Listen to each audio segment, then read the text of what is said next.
थोड़ी देर बाद जाते हैं ज़रा। अभी पहले सेक्शन ए के प्रैक्टिकल्स की बात कर लेते हैं।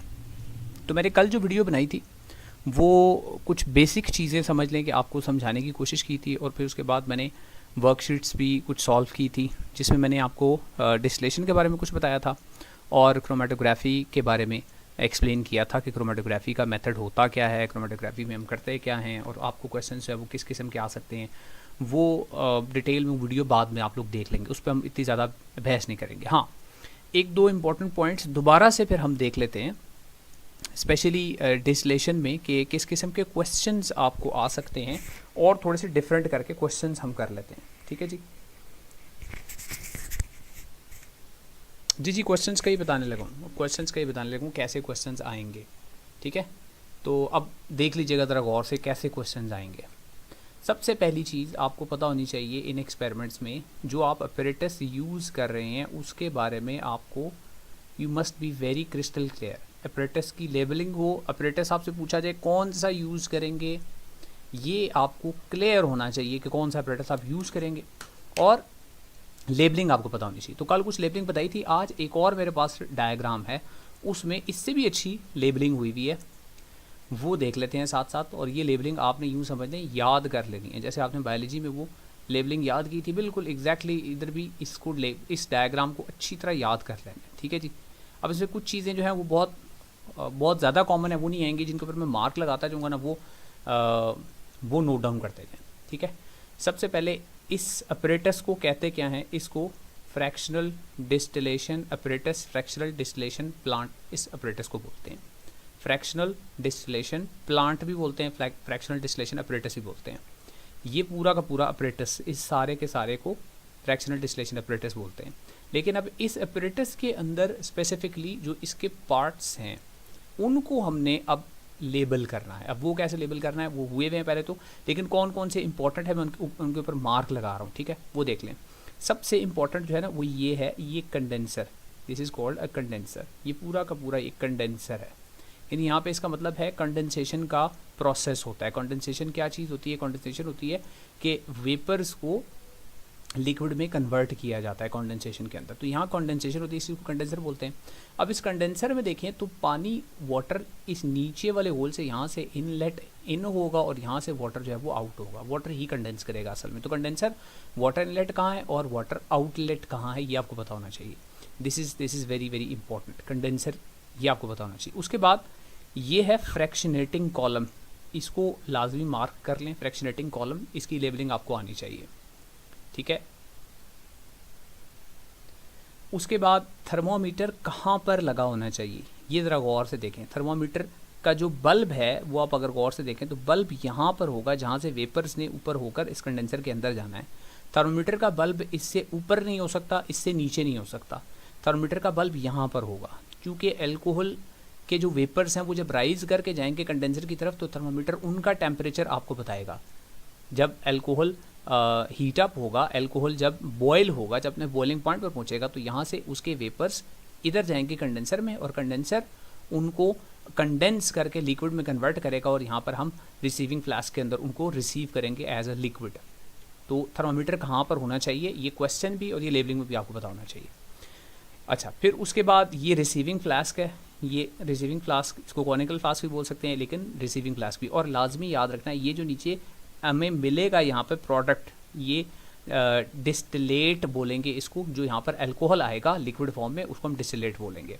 और स्टार्ट में इस राउंड बॉटम फ्लास्क में, this is called round bottom flask, इसके अंदर मिक्सचर है। यहाँ अगर नीचे एरो है तो ये mixture of alcohol and water, यानी यहाँ पर ये liquid mixture of alcohol and water, और अगर यहाँ कहीं एरो आया तो यहाँ वेपर्स होंगे। तो होगा क्या, बेसिकली अपरेटस भी थोड़ा सा बता देता हूँ, इसकी वर्किंग भी बता देता हूँ कि आपने एक मिक्सचर लिया वाटर और अल्कोहल का, वो इस राउंड बॉटम फ्लास्क के अंदर लिया, नीचे एक बंसन बर्नर रख दिया, और उस बंसन बर्नर के थ्रू आपने इसको हीट सप्लाई की। हीट सप्लाई करने से क्या होगा, इनके वेपर्स बनेंगे, वेपर राइज करेंगे ऊपर इस फ्रैक्शनेटिंग कॉलम में। तो ज़ाहिर है दोनों डिफरेंट सब्सटेंसेस हैं, they have different boiling points, उन दोनों के बॉइलिंग पॉइंट्स डिफरेंट होंगे।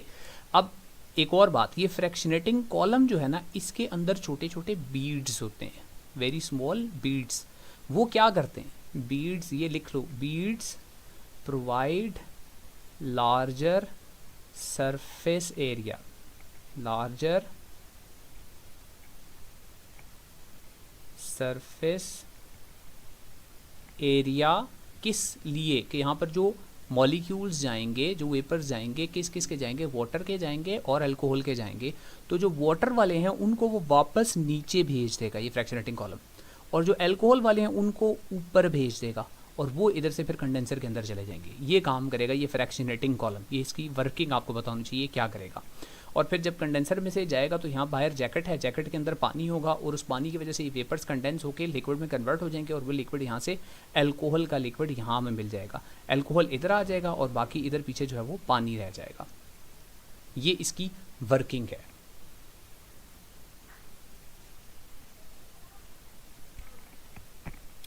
अच्छा जी, इसके बाद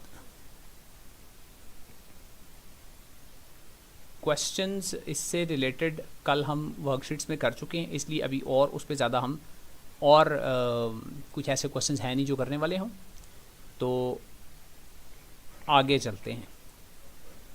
क्रोमेटोग्राफी, हाँ ये मैंने आपको कल क्रोमेटोग्राफी का भी प्रोसीजर पूरा समझा दिया था। क्रोमेटोग्राफी का कि आप क्या करते हैं कि आप एक फ़िल्टर पेपर लेकर, फ़िल्टर पेपर की एक स्ट्रिप लेते हैं, और उस स्ट्रिप पे, अब ये शॉर्ट क्वेश्चंस में बहुत इंपॉर्टेंट है कि उसके ऊपर आप लाइन मार्क करते हैं। वो लाइन किस से मार्क करते हैं? पेंसिल से। पेंसिल से क्यों मार्क करते हैं? कल भी रीज़न उसकी मैंने बता दी थी। पेंसिल से मार्क करेंगे, पेन से लाइन मार्क नहीं करेंगे। यानी एक फ़िल्टर पेपर लेंगे, इसके ऊपर नीचे इसका जो बॉटम है, बॉटम से तकरीबन 2 सेंटीमीटर ऊपर आपने पेंसिल से एक लाइन लगा देनी है। यहाँ कहीं पेंसिल से लाइन ड्रॉ कर देंगे, और फिर आपके पास एक ट्रे के अंदर मिक्सचर होगा 2 इंक्स का, इंक 1 एंड इंक 2 का मिक्सचर होगा। आपने कैपिलरी ट्यूब से एक कतरा उठाना है, ड्राई करना है उस ड्राई इंक को, उसका उठाकर कैपिलरी ट्यूब से उसका एक सैंपल उठा के यहाँ पर लाकर उसका एक डॉट लगा देना है, ड्राई डॉट, और वो थिन होना चाहिए, बहुत थिक नहीं डॉट लगाना आपने। उसके बाद आपने इस पूरे पेपर को जाकर एक कंटेनर के अंदर रखना है, और उस कंटेनर के अंदर पहले से क्या चीज़ मौजूद होगी? उस कंटेनर के अंदर पहले से एक सॉल्वेंट मौजूद होगा। आपने इसको जाकर उस कंटेनर के अंदर इस तरह रखना है कि जो नीचे वाला हिस्सा है इस फिल्टर पेपर का, ये नीचे वाला हिस्सा उस सॉल्वेंट के अंदर डिप हो, लेकिन वो जो ऊपर आपने लाइन लगाई हुई है, वो लाइन और जो लाइन के ऊपर जो ड्रॉप आपने लिया हुआ है इंक्स का, वो सॉल्वेंट के अंदर डिप ना हो। अब इसकी रीज़न भी आपसे पूछी जाएगी कि ये लाइन जो है सॉल्वेंट के अंदर डिप ना हो, ये आप ये क्यों इंश्योर करेंगे, ये लाजमी क्यों है आपके लिए? क्योंकि अगर ये लाइन अगर सॉल्वेंट के अंदर डिप होगी तो जो इंक है वो यहीं पे सॉल्वेंट के अंदर डिज़ोल्व हो जाएगी। हमारा मकसद क्या है कि हमने इंक के 2 सैंपल्स हैं, दोनों इंक्स डिफरेंट कलर की हैं, उनको अलग अलग करना है। तो अलग अलग करने के लिए हम ये चाहते हैं कि ये जो सॉल्वेंट है ये राइज करके ऊपर जाए सॉल्वेंट, और ये सॉल्वेंट अपने साथ वो इंक्स को भी लेकर जाए। तो 2 इंक्स हैं, तो जिस इंक की एफिनिटी, ये वर्ड हम यूज़ करते हैं एफिनिटी, जिस इंक की एफिनिटी इस फिल्टर पेपर के साथ ज़्यादा होगी, जिसकी अटैचमेंट इस फिल्टर पेपर के साथ ज़्यादा होगी, वो इंक फिल्टर पेपर के करीब रह जाएगी, यानी वो ज़्यादा ऊपर इंक नहीं जा सकेगी। लेट से वो ब्लैक इंक है, वो ज़्यादा ऊपर नहीं जा सकती। लेकिन दूसरी जो इंक है उसकी एफिनिटी सॉल्वेंट के साथ ज़्यादा है, तो वो ज़्यादा डिस्टेंस ट्रैवल करके ऊपर तक चली जाएगी। अब ये 2 इंक के अलग अलग स्पॉट्स आपको मिल जाएंगे थोड़ी देर के बाद जब ये एक्सपेरिमेंट कंप्लीट होगा। और जो सॉल्वेंट है वो मैक्सिमम तकरीबन यहाँ तक जब डिस्टेंस ट्रैवल करेगा तो आप इस पेपर को निकाल के इसको ड्राई कर लेंगे। अब दोनों इंक्स ने डिफरेंट डिस्टेंस ट्रैवल किया है। आपने एक स्केल की मदद से इनके सेंटर से लेकर ये जो स्टार्टिंग पॉइंट है यहाँ तक का ये डिस्टेंस ये मार्क कर लेना है। एक इंक ने कितना डिस्टेंस मार्क किया है, इसको D1 कह दें, और दूसरी इंक ने सेंटर से लेकर इस स्टार्टिंग पॉइंट तक ये जितना डिस्टेंस मार्क किया है ये D2 कह लें। दोनों डिस्टेंसेस हम मार्क कर लेंगे, या पेपर में गिवन होंगे हमें। और सॉल्वेंट ने कितना डिस्टेंस ट्रैवल किया है वो डिस्टेंस भी हम मार्क कर लेंगे, और फिर हम RF वैल्यूज़ दोनों इंक्स की अलग अलग कैलकुलेट करेंगे, दोनों की अलग अलग RF वैल्यूज़ कैलकुलेट करेंगे। और उसका फार्मूला भी RF का आपकी बुक में भी लिखा हुआ है, यहाँ पर भी बार बार आ रहा है कि distance travelled by the substance, यानी जो D1 है ये डिस्टेंस एक इंक ने ट्रैवल किया है, इसको हम डिवाइड करेंगे distance travelled by the solvent, उसको कैपिटल D कह दें, उससे डिवाइड करेंगे तो एक इंक की RF वैल्यू आ जाएगी। इसी तरह दूसरी इंक की आर एफ वैल्यू के लिए D2 को भी distance travel by the solvent से डिवाइड करेंगे तो दोनों की आर एफ वैल्यूज़ आप अलग अलग कैलकुलेट कर सकते हैं। अच्छा जी, अब ये इन दोनों एक्सपेरिमेंट्स में अगर आपको कोई चीज़ समझ में नहीं आई, अगर कोई क्वेश्चंस हैं तो वो अभी मुझे बताएंगे कमेंट्स में, क्वेश्चंस आप पूछेंगे तो मैं उनके जवाब देने की कोशिश करता हूँ।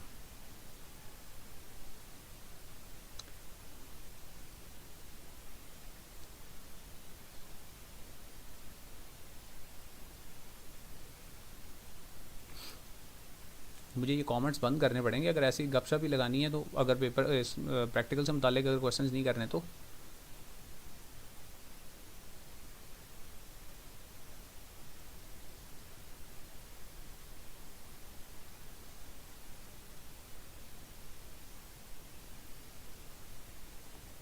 जी पूछिए क्वेश्चन।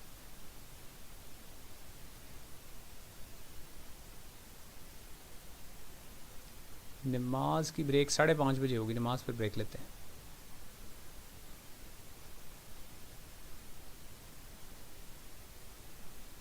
एफिनिटी बेटे, आप अगर एफिनिटी होगी ना पेपर के साथ एफिनिटी होगी तो वो डिस्टेंस ट्रैवल नहीं करेगा, ठीक है।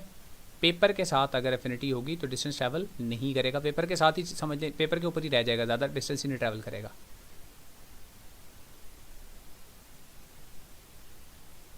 अच्छा, दोनों के अलग अलग नहीं, आपके पास मिक्सचर है दोनों इंक्स का, यही तो बात है कि दोनों इंक्स अलग नहीं है, दोनों इंक्स को मिक्स कर दिया आपने, फिर उनको बाद में आप क्रोमेटोग्राफी के जरिए अलग कर रहे हैं। क्वेश्चन ये है। तो ये जो मैंने डॉट लगाया है, इस डॉट के अंदर समझ लो दोनों इंक्स शामिल थी। एफिनिटी अगर सॉल्वेंट के साथ, बात समझ लें, एफिनिटी अगर सॉल्वेंट के साथ एफिनिटी किसी इंक की ज़्यादा है, जिसकी जितनी एफिनिटी है ना वो उसके साथ उतना टाइम मतलब उसके साथ रहेगा। अगर एफिनिटी सॉल्वेंट के साथ है किसी इंक की तो ज़ाहिर वो सॉल्वेंट ट्रैवल ऊपर कर रहा है तो सॉल्वेंट के साथ ही वो इंक भी ट्रैवल करके ऊपर चली जाएगी। लेकिन अगर एफिनिटी क्रोमेटोग्राफी का जो पेपर है उसके साथ है तो फिर वो सॉल्वेंट के साथ ट्रैवल करके ऊपर नहीं जाएगी, ठीक है।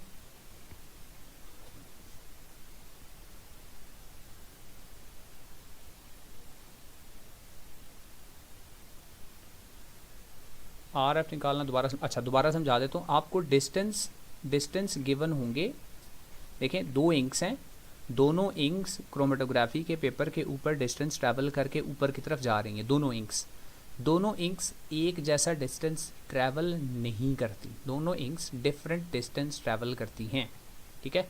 अब इंक ने, पहली वाली ने जो डिस्टेंस ट्रैवल किया है अपनी बेस लाइन से, वो डिस्टेंस आपको पेपर में गिवन होगा। मैंने यहाँ D1 लिखा है, लेट सपोज वो आपको गिवन है 7 सेंटीमीटर, वो आपको गिवन है 7 सेंटीमीटर डिस्टेंस, ठीक है। अच्छा, अब डिस्टेंस के लिए भी याद रखना, मैं फिर बार बार बता रहा हूँ, इस बेस लाइन से आगे जो डिस्टेंस होगा वो आपने लेना है, बेस लाइन से लेकर उसके सेंटर तक। अगर डायग्राम बनी हुई आ गई और डायग्राम में ऐसा हुआ, देखो अगर डायग्राम में आपको ऐसा बताया कि यहाँ से लेकर यहाँ तक 7 सेंटीमीटर है, तो आपने क्या करना है, ये जो बेस लाइन है अगर ये 2 सेंटीमीटर ऊपर है तो ये वाला 2 सेंटीमीटर आपने माइनस कर देना, ठीक है। तो टोटल डिस्टेंस ट्रैवल 5 सेंटीमीटर होगा, ये ध्यान करना है। लेकिन अगर पहले से ही उन्होंने दिया हुआ कि बेस लाइन से डिस्टेंस ऊपर 7 सेंटीमीटर तो फिर 7 ही रख लें। अब वो जो डिस्टेंस एक इंक ने ट्रैवल किया है बेस लाइन से, उस डिस्टेंस को आपने डिवाइड करना है सॉल्वेंट ने जो डिस्टेंस ट्रैवल किया होगा बेस लाइन से ऊपर तक उससे। सॉल्वेंट का डिस्टेंस हमेशा ज़्यादा होगा और जो इंक्स हैं वो डिस्टेंस कम ट्रैवल करेंगी। तो इंक का डिस्टेंस लेट से 7 है, सॉल्वेंट का डिस्टेंस लेट से आपको गिवन है 10 सेंटीमीटर, तो 7 को 10 से डिवाइड करेंगे तो आर एफ वैल्यू 0.7 आ जाएगी। इसी तरह दूसरी इंक का डिस्टेंस ट्रैवल्ड आपको गिवन होगा, उसको भी सॉल्वेंट के डिस्टेंस ट्रैवल्ड से डिवाइड करेंगे तो आपको मिल जाएगा आर एफ वैल्यू दूसरी इंक की। दोनों की R F values find out इस तरह कर सकते हैं, ठीक है। अच्छा जी, HSSE, अच्छा HSSE वाले इधर क्या कर रहे हैं, अपने जब प्रैक्टिकल होंगे तब आना यार। HCCS शायद कह रहे हो आप। टोटल प्रैक्टिकल्स कितने हैं? अच्छा, मैंने अभी लिस्ट दिखाई थी आपको टोटल प्रैक्टिकल्स की, एक दफ़ा फिर देख लें टोटल प्रैक्टिकल्स की लिस्ट। मेजर और माइनर दो तरह के एक्सपेरिमेंट्स होते हैं बेटे, मेजर और माइनर। तो मेजर जो एक्सपेरिमेंट्स हैं जिनमें से 12 नंबर के सवाल आएंगे वो 5 हैं, और जो माइनर हैं जिनमें से छोटे छोटे क्वेश्चन, शॉर्ट क्वेश्चन आएंगे वो 8 हैं। तो 8 और 5 ये टोटल 13 प्रैक्टिकल्स हैं आपके, ठीक है। ये 13 प्रैक्टिकल्स हैं, टोटल 13 प्रैक्टिकल्स हैं।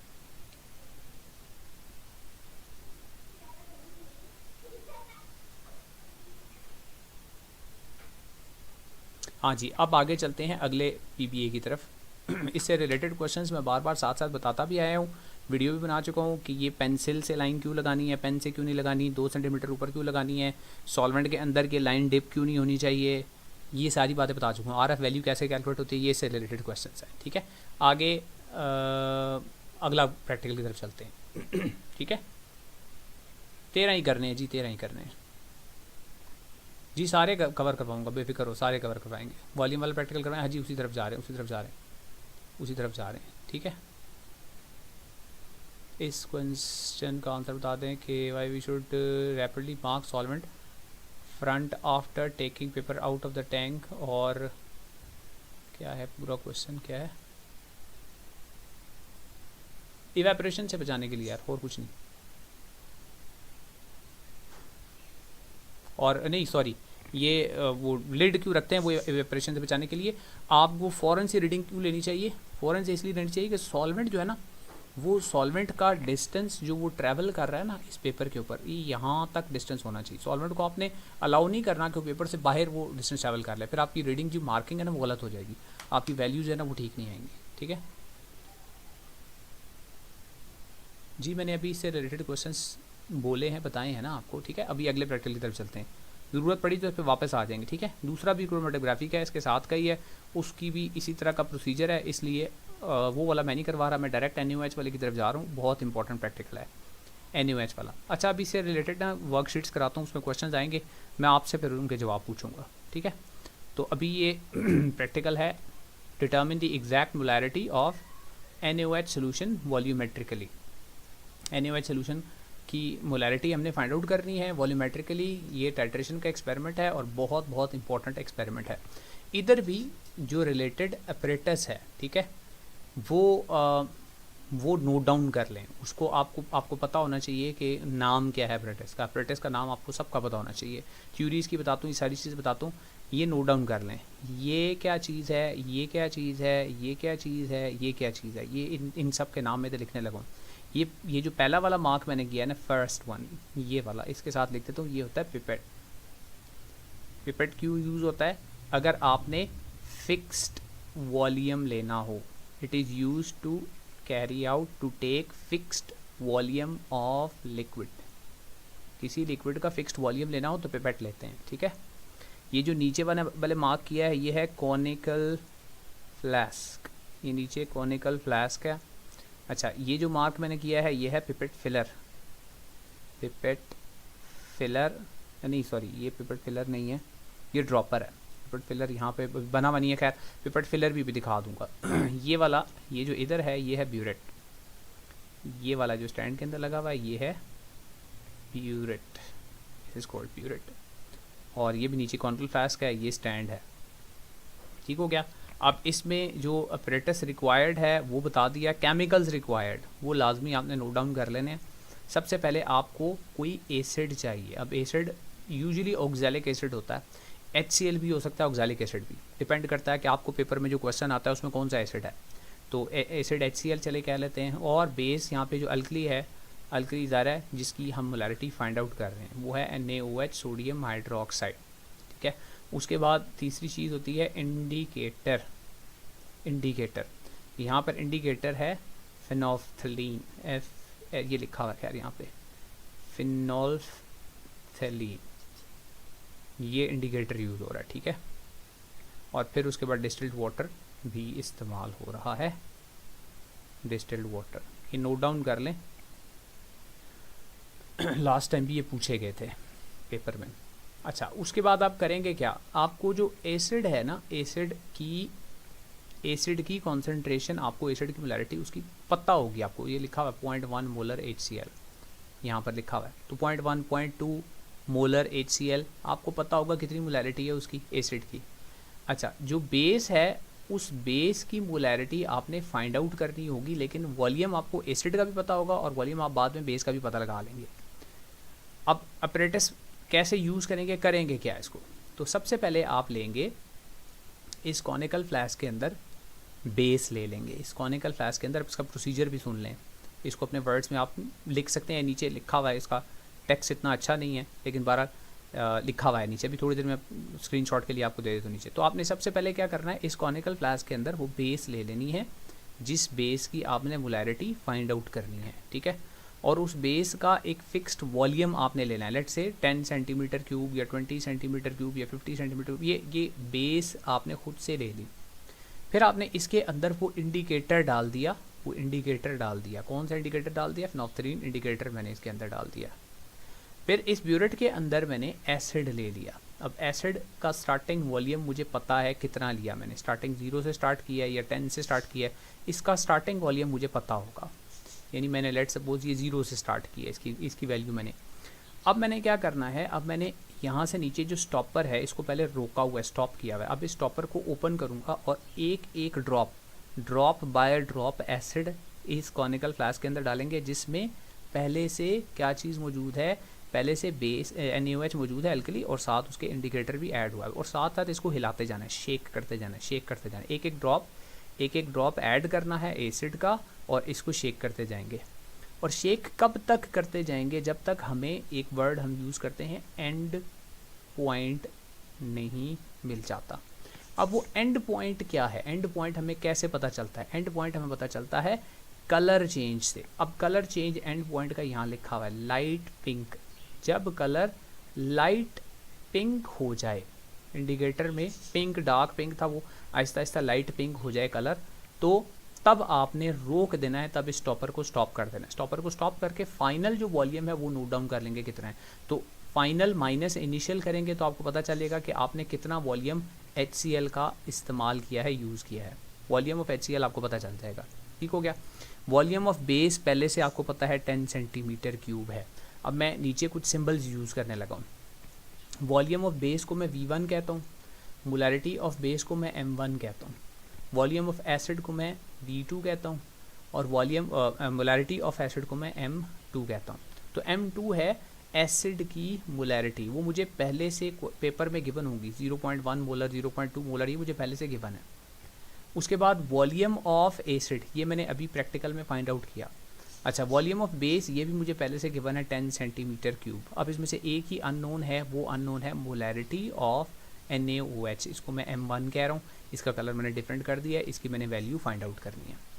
अब फॉर्मूला क्या है, फॉर्मूला है M1 into V1 over N1, ये फॉर्मूला है जी M1 into V1 over N1 equals to M2 into V2 over N2, ये फॉर्मूला आप यूज़ करेंगे। अब इसमें M1 V1 M2 V2 ये सब कुछ लिखा हुआ है, N1 और N2 कहाँ से आएगा, आपको या तो इक्वेशन गिवन होगी या आप इक्वेशन खुद लिखेंगे। रिक्वायर्ड होगी आपको कि HCl और NaOH जब रिएक्ट करते हैं तो क्या बनता है, इक्वेशन लिखें तो इक्वेशन होगी बेटे NaCl प्लस H2O, ये इक्वेशन अभी बैलेंस्ड है, खुद बहुत ये बैलेंस्ड इक्वेशन है, ये बहुत आसान इक्वेशन है, बैलेंस्ड है। अब इस इक्वेशन में एसिड के साथ जो नंबर लिखा हुआ है वो उसके नंबर ऑफ मोल्स होते हैं, कुछ भी नहीं लिखा हो तो 1 होता है। तो यहाँ पे इसका मतलब है ये N1 हमने चूँकि बेस को 1 कह रहे हैं, तो N1 बेस के मोल्स होंगे, N2 एसिड के मोल्स होंगे, तो दोनों के साथ कुछ भी नहीं लिखा हुआ, इसका मतलब है दोनों के मोल्स हैं 1 तो बहुत आसान हो गया फिर तो formula M1 into V1 over N1 equals to M2 into V2 over N2, तो M1 की वैल्यू फाइंड आउट करनी है।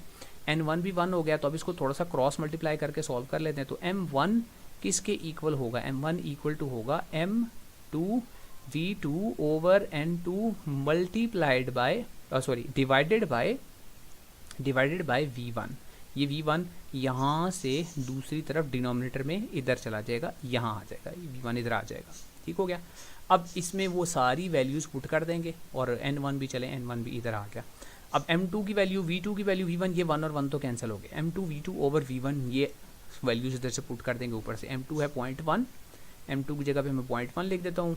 V2 क्या है, V2 है वॉल्यूम ऑफ एसिड, तो एसिड स्टार्ट अगर 0 से हुआ और फाइनल रीडिंग लेट से 10 आई, तो 10 माइनस 0 आंसर क्या आएगा, 10 माइनस 0 भी आंसर आ जाएगा 10, तो यहाँ पे मैं पुट करूँगा 10, और V1 क्या चीज़ है, वॉल्यूम ऑफ द बेस, वो भी 10 थी, तो 10 से कैंसिल हो गया, तो मुझे मोलैरिटी पता चल गई NaOH की 0.1 मोलर। ये मैंने NaOH की मोलैरिटी फाइंड आउट कर ली है इस मेथड से।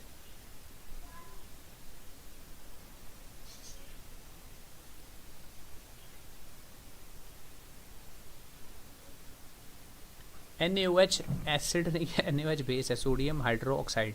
HCl का नाम होता है बेटे हाइड्रोक्लोरिक एसिड, तो ज़रा ये एसिड है, और सोडियम हाइड्रो ऑक्साइड जो है वो बेस है। ठीक हो गया। अच्छा, अब इसमें एक वेरिएशन आ सकती है। वेरिएशन क्या आ सकती है कि आपको ये कहा जाए कि आप जी ऑक्सैलिक एसिड को रिएक्ट करवाएं, ऑक्सैलिक एसिड को किसके साथ, सोडियम हाइड्रो ऑक्साइड के साथ रिएक्ट करवाएं।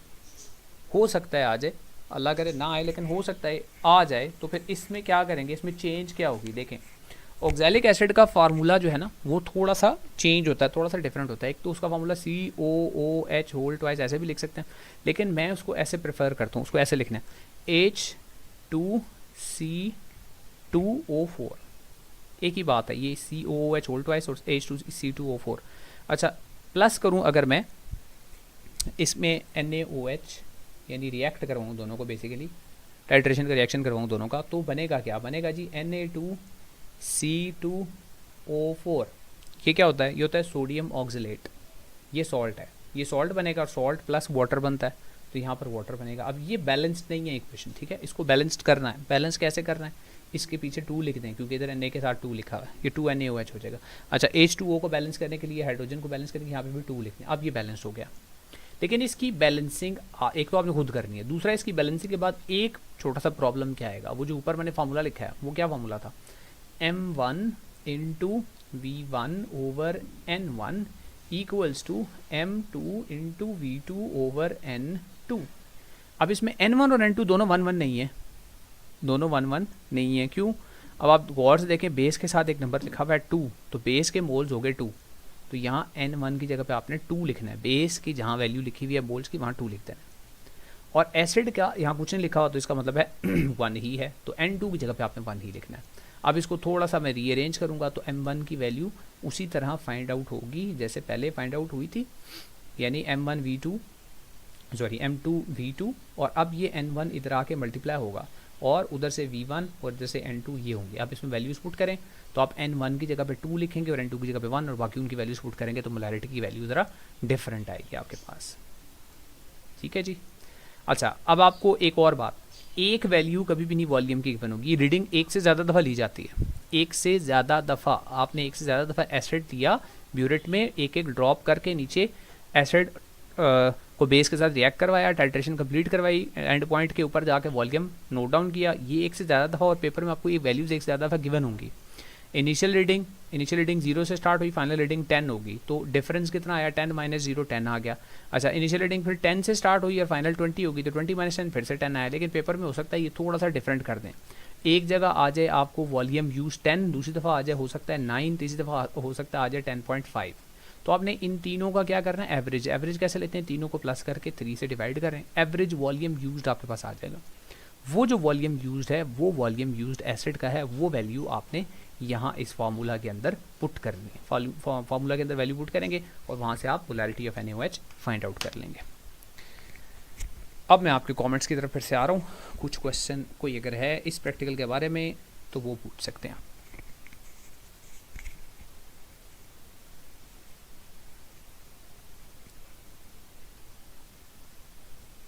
नमाज ब्रेक, यार नमाज ब्रेक क्या करूं, चलो देखते हैं, ये क्वेश्चंस ले लूँ फिर देखते हैं, अगर ओके चल रहा है तो फिर हम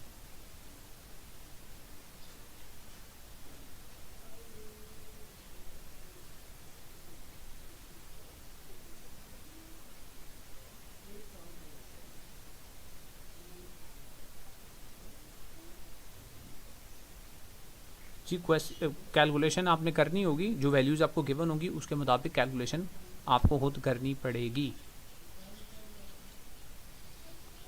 अच्छा, बहुत पढ़ लिया है, चलें ठीक है।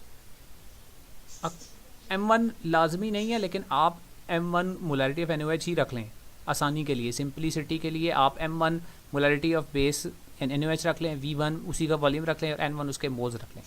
बाकी आप जिस मर्जी का मन करें, लेकिन कंफ्यूज हो जाएंगे फिर आप, ठीक है।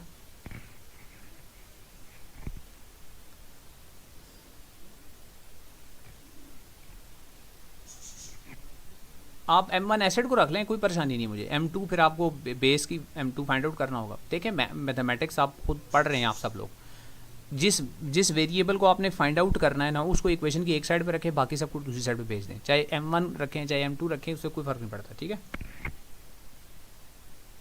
मेरे पास पेपर होता तो मैं ज़रूर फिर भी लीक ना करता, तो इसलिए बेहतर है कि पढ़ लो यार।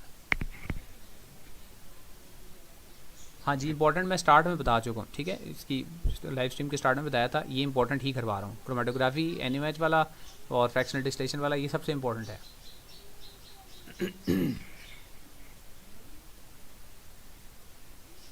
इंडिकेटर हमें ये बताता है कि कब कंप्लीट हो गया है टाइट्रेशन कर, यानी कब कंप्लीट होगी है न्यूट्रलाइजेशन, यानी ये एंड पॉइंट की कंफर्मेशन के लिए इंडिकेटर यूज़ होता है। इंडिकेटर अपना कलर चेंज कर लेता है ना। जब वो स्टार्ट में बेस में था NaOH इंडिकेटर, तो उसका कलर डिफरेंट था, और जब वो रिएक्शन कंप्लीट हुआ, न्यूट्रल यानी सॉल्ट बन गया, तो तब उसका कलर जो है वो लाइट पिंक हो गया, कलरलेस टू लाइट पिंक। नहीं, मैं IMCB में नहीं होता जी। इससे आसान तरीका किस चीज़ का जी? मैं दोबारा बता दूँ, कोई मसला नहीं।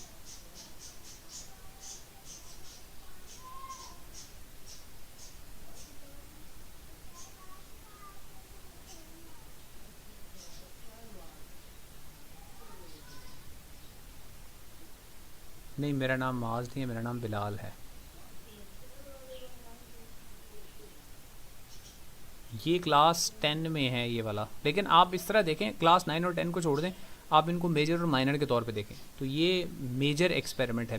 मेजर का मतलब ये है कि इसमें से कम 5-6 नंबर का क्वेश्चन आएगा, ठीक है जी। जी वो भी बताता हूँ, इसमें अगर इससे रिलेटेड कोई क्वेश्चन है तो मुझे बता दें। मैं एक दफ़ा प्रोसीजर रिपीट कर रहा हूँ, ज़रा गौर से सुन लें। जो गौर से नहीं सुनते ना, इधर चैट की तरफ आपका ध्यान रहता है ना, फिर आप उसके बाद कहते हैं कि समझ नहीं आई और वो दोबारा बता दें, तो ऐसे नहीं, इस तरफ ध्यान करें। अच्छा, मैं अभी चैट को ना पॉज करने लगूँ थोड़ी देर के लिए, ठीक है। चैट को पॉज कर रहा हूँ, ध्यान करें जो बता रहा हूँ, फिर उसके बाद चैट ऑन करता हूँ, फिर सवाल पूछूंगा आपसे। अच्छा जी, आप ज़रा गौर से सुने।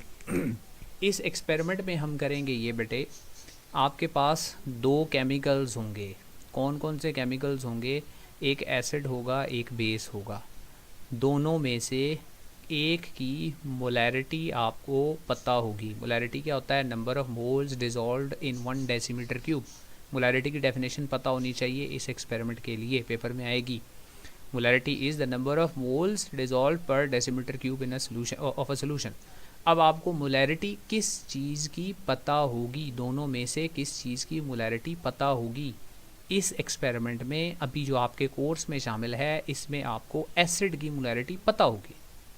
ये क्लियर कट बात नोट डाउन कर लें। एसिड की मोलैरिटी आपको पेपर में बता देंगे। एसिड जो है वो 0.1 m ऐसे लिखा होगा, 0.2 m, ये मोलैरिटी ही है। किसकी है? ये एसिड की है, ये आपको पता होगी, ठीक है। इसको नोट डाउन कर लें, चाहे इसको M1 कहें चाहे इसको M2 कहें, दिस इज़ योर चॉइस। चलें, अब आपकी ख्वाहिश के मुताबिक इसको M1 कह देता हूँ। M1 क्या चीज़ है? Molarity of acid. Let suppose मुझे गिवन है 0.5 m, ये मुझे मोलैरिटी एसिड की गिवन है। क्लियर होगी बात? अब मैंने फाइंड आउट क्या करना है? मैंने मोलैरिटी फाइंड आउट करनी है बेस की। अभी मैंने उसको M2 का नाम दे दिया है, ये मैंने फाइंड आउट करनी है। इसके आगे मैंने सवालिया निशान लगा दिया है। अब बेस का वॉल्यूम ऑफ द बेस, उसको मैंने V2 कहा, वो भी मुझे गिवन है, वो है 2 सेंटीमीटर क्यूब, 10 सेंटीमीटर क्यूब, या 20 या 30, कोई एक वैल्यू मुझे गिवन है, ये मुझे पता चल गई। अब मैंने क्या करना है? मेरे पास प्रोसीजर के मुताबिक ये एक कॉनिकल फ्लास्क मौजूद है। इस कॉनिकल फ्लास्क के अंदर मैंने क्या लेना है? मैंने वो बेस जो है सोडियम हाइड्रोक्साइड, वो मैंने इसके अंदर कैसे ले लिया? वो मैंने इसके अंदर इस पिपेट के ज़रिए, ये पिपेट है, पिपेट से मैंने किसी और जगह पे किसी बड़े कंटेनर के अंदर ये बनाया हुआ था NaOH का सोल्यूशन, वहाँ से मैंने उठा के इस पिपेट के ज़रिए इधर ला के कॉनिकल फ्लास्क के अंदर सारा डाल दिया। तो NaOH इसके अंदर मैंने पिपेट के ज़रिए ले लिया, ये मैंने प्रोसीजर के अंदर लिख दिया। फिर मैंने इस NaOH के अंदर जो मैंने इस कॉनिकल फ्लास्क के अंदर लिया था, इस ड्रॉपर के ज़रिए एक इंडिकेटर डाल दिया है, वो इंडिकेटर है फिनोल्फ्थलीन, वो स्टार्ट में बता चुका हूँ। अब मैंने क्या किया, अब मैंने एक ब्यूरेट लिया, ब्यूरेट स्टैंड के साथ ऐसे ब्यूरेट फिक्स किया, इस स्टैंड के साथ ब्यूरेट ऐसे फिक्स कर दिया। ब्यूरेट के अंदर मैंने यहाँ ऊपर भी ऐसे करके एक बल्कि वैसे ही ले सकता हूँ, इसके अंदर किसी भी और अपरेटस के ज़रिए, इसके अंदर मैंने डाल दिया यहाँ से एसिड।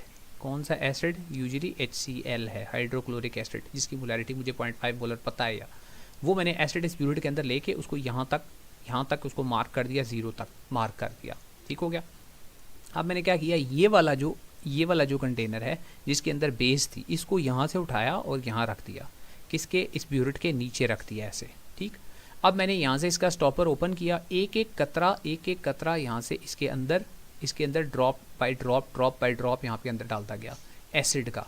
कब? और साथ साथ इसको शेक करता गया। कब तक करता गया? जब तक मुझे एंड पॉइंट नहीं मिल गया। एंड पॉइंट का क्या मतलब है? एंड पॉइंट है जब इंडिकेटर जो है वो अपना कलर चेंज जब तक ना कर ले, तब तक I kept on adding HCl drop by drop into this conical flask. और जब ये एंड पॉइंट आ गया, कैसे पता चला? पिंक हो गया कलर, इस सारे सोल्यूशन का कलर क्या हो गया? Pink, light pink. सिर्फ पिंक नहीं, यहाँ पे लाजमी लिखेंगे लाइट पिंक। लाइट पिंक हो गया तो मैंने एसिड मज़ीद ड्रॉप करना बंद कर दिया। और जितना एसिड ज़्यादा यूज़ हो रहा है ना, तो एसिड का लेवल यहाँ से तकरीबन कोई यहाँ तक आ जाएगा, इधर तक आ जाएगा। लेट से यहाँ 0 था तो यहाँ पे है 10। अब फाइनल रीडिंग 10 है, इनिशियल रीडिंग 0 है, तो कितना एसिड यूज़ हुआ है? एसिड यूज़ हुआ है 10 सेंटीमीटर क्यूब। तो एसिड का वॉल्यूम है V1, वो मुझे पता चल गया 10 सेंटीमीटर क्यूब। ठीक हो गया। अब मेरे पास फॉर्मूला जो होता है इस सब कैलकुलेशन के लिए, M2 को फाइंड आउट करने के लिए, वो ये फार्मूला होता है M1 into V1 over N1 equals M2। अब ये जो डिफरेंट कलर वाला है ये हमने फाइंड आउट करना है, M2 into V2 over N2। N क्या चीज़ है? नंबर ऑफ मोल्स हैं। ये कहाँ से आएंगे? एसिड HCl जब बेस NaOH के साथ रिएक्ट करता है तो बनता है सॉल्ट NaCl, वाटर H2O, ये बनते हैं। इक्वेशन बैलेंस्ड हो तो जो भी एसिड के साथ नंबर लिखा हो, एसिड से पहले कुछ ना लिखा हो तो 1 होता है, वो नंबर ऑफ मोल्स होते हैं एसिड के। और NaOH के साथ जो लिखा होता है वो नंबर ऑफ मोल्स होते हैं बेस के। तो मैं 1 1 1 एसिड के साथ लिख रहा हूँ और बेस के साथ 2 2 2 लिख रहा हूँ। तो एसिड के नंबर ऑफ मोल्स 1 है, बेस के भी नंबर ऑफ मोल्स 1 है। तो मेरी इक्वेशन सिर्फ ऐसे बन जाएगी, M1 V1 equals to M2 capital M2 into V2। ये मेरी इक्वेशन बन गई। अब मैंने M2 की वैल्यू फाइंड आउट करनी है, तो V2 को क्रॉस करके दूसरी साइड पे ले जाऊंगा। तो M1 V1 ओवर V2, ये मुझे M2 की value, molarity of the base की वैल्यू मिल जाएगी। अब M1 कहाँ से आएगा? वो ऊपर मैंने नोट डाउन किया हुआ, मोलैरिटी ऑफ एसिड 0.5, तो मैंने उसकी जगह 0.5 लिखा। 0.5 को मैंने मल्टीप्लाई किया वॉल्यूम से, वॉल्यूम आया 10 और V2 volume of the base है वो भी आया 10, 10 10 से कैंसिल। तो आपका आंसर इस कैलकुलेशन के मुताबिक 0.5 आ रहा है। पेपर में हो सकता है डिफरेंट भी आ जाए। तो ये है जी इस एक्सपेरिमेंट का प्रोसीजर ब्रीफ सा। अब इससे रिलेटेड क्वेश्चंस कैसे आएंगे, ये बार बार सवाल पूछ रहे हैं, ये वर्कशीट छोटी सी अटैच कर रहा हूँ। अब कैसे क्वेश्चंस आएंगे ये देखते जाएं, इसमें से कोशिश करें कि आप सवालों के जवाब मुझे कमेंट्स में दें जल्दी से। अब मैं कमेंट्स ऑन करूँगा तो आपने मुझे जवाब देने हैं, ठीक है? आपस में गप्पे ना लगाएं, टाइम ज़ाया मत करें। ये वही एक्सपेरिमेंट है जो भी मैंने सारा समझाया है, ठीक है? ये अपरेटस क्या क्या हैं जल्दी से मुझे कमेंट्स में बताएं। कमेंट्स ऑन कर रहा हूँ, ABCD के नाम बताएं कमेंट्स के अंदर।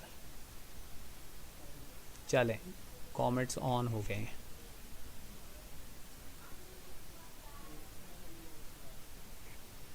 कमेंट्स ऑन हो गए हैं। मुझे A का कमेंट्स में बताएं, A क्या चीज़ है, B क्या चीज़ है, C क्या चीज़ है, D क्या चीज़ है, जल्दी से बताइए बेटे।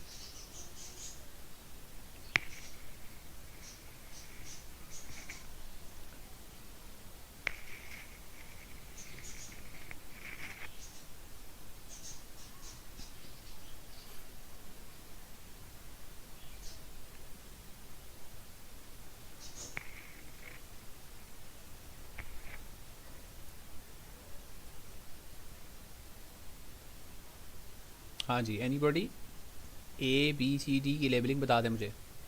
B पिपेट है, चलें। देखते हैं, मैं बताता हूँ सही है या गलत है, बताते जाएं आगे भी। सर्कुलर फ्लास्क, अच्छा ये सर्कुलर फ्लास्क कौन है जी? ए है, बी है, सी है, डी है, कौन है? Round bottom flask. सी है जी ब्यूरेट। अच्छा जी, डी क्या है, ए क्या है, कोई और बता दे। डिस्टिलेटिंग फ्लास्क, ओके।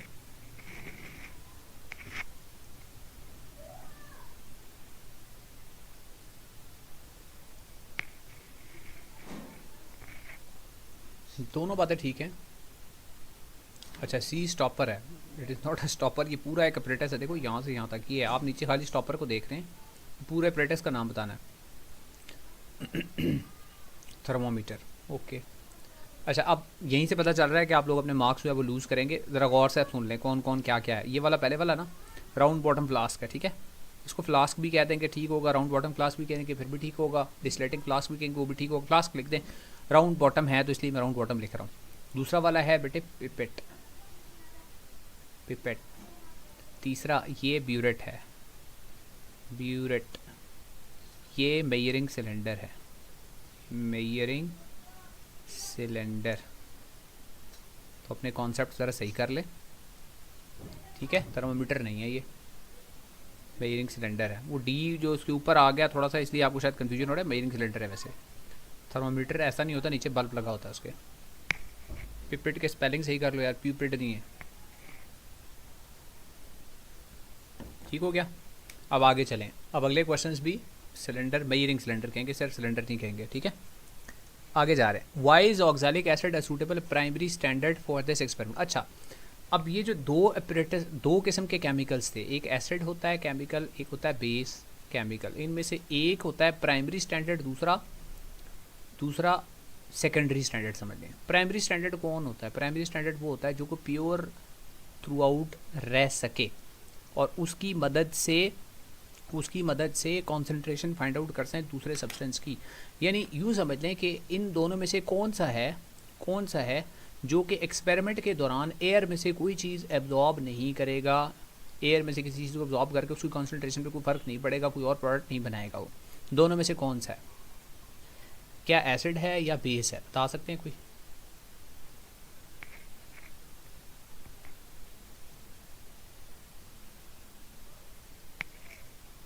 पिपेट के स्पेलिंग बेटे ठीक कर लें, पिपेट PIPETTE, पिपेट।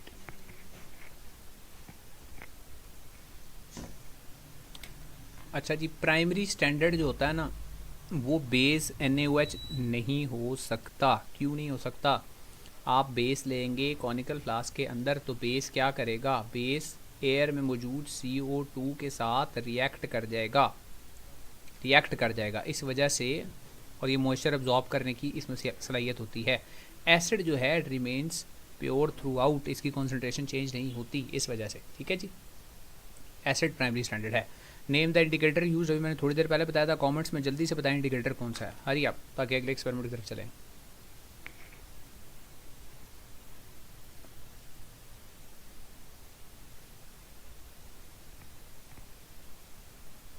इंडिकेटर इस एक्सपेरिमेंट में कौन सा बेटा यूज़ हुआ था?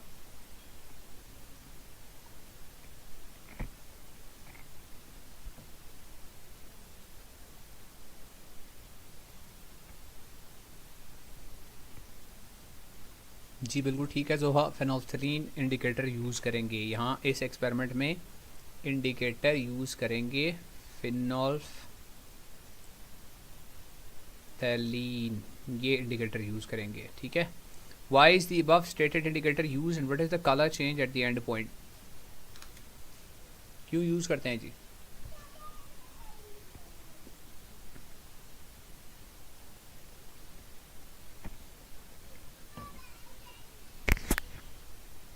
फेनोल्फथलीन इंडिकेटर इसलिए यूज़ करते हैं कि वो हमें कंप्लीशन ऑफ न्यूट्रलाइजेशन रिएक्शन या टाइट्रेशन या एंड पॉइंट इंडिकेट करता है, इसलिए यूज़ करेंगे। और इसका एंड पॉइंट लाइट पिंक होता है, ये बार बार बता चुका हूँ। आगे चलें। अब ये है केमिकल इक्वेशन है, अब इसमें आपने इसको बैलेंस करना है। थोड़ी देर पहले मैं बैलेंस करके ये बता चुका हूँ आपको, ठीक है। दोबारा नहीं बताऊँगा, वीडियो दोबारा देख लेना अगर बैलेंसिंग ढूंढनी है तो। आगे चलें। अब ये इस किस्म का टेबल आपको आएगा, इसका स्क्रीनशॉट ले लें, ऐसा ही आएगा। कोशिश करें ये बाद में आपने इस लाइव स्ट्रीम के बाद ये खुद सॉल्व करना है, ठीक है। अब इनिशियल रीडिंग यहाँ 0 0 है, 0 के बजाय 10 भी हो सकती है, 20 भी हो सकती है, कुछ भी हो सकती है। ये इनिशियल रीडिंग चेंज भी हो सकती है, ठीक है। इस किस्म का पेपर आएगा, अंदर रीडिंग जैसी मर्जी हो। करना आपने हमेशा क्या है कि फाइनल में से इनिशियल को माइनस करना है, हमेशा फाइनल माइनस इनिशियल। तो यहाँ वॉल्यूम ऑफ NaOH यूज्ड आपको मिल जाएगा, या वॉल्यूम ऑफ HCl यूज्ड आपको मिल जाएगा। दोनों सूरतों में वॉल्यूम यूज्ड आपको मिल जाएगा, ठीक है। और फिर आपने उसकी एवरेज ले लेनी है, ठीक है। और फिर उस एवरेज को यहाँ पुट करना है, यहाँ पुट करना है। इस फार्मूला के अंदर एवरेज वॉल्यूम जो यूज्ड है वो उसकी वैल्यू यहाँ पे पुट करनी है। N1 और N2 आपको इक्वेशन से मिलेंगे, ये है, ठीक है। Propylene is used because it gives a clear and sharp end point in acid base titration. At the end point the color changes from colorless to light pink. Very good, very good। ये इस्लाम 72 vision इनका answer जो है वो बिल्कुल perfect है, as it is. ये answer copy paste कर लें।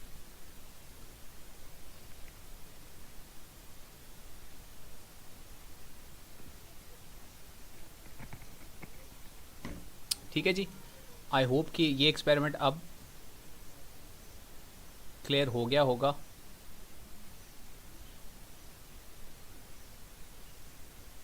अब अगले एक्सपेरिमेंट की तरफ चलें।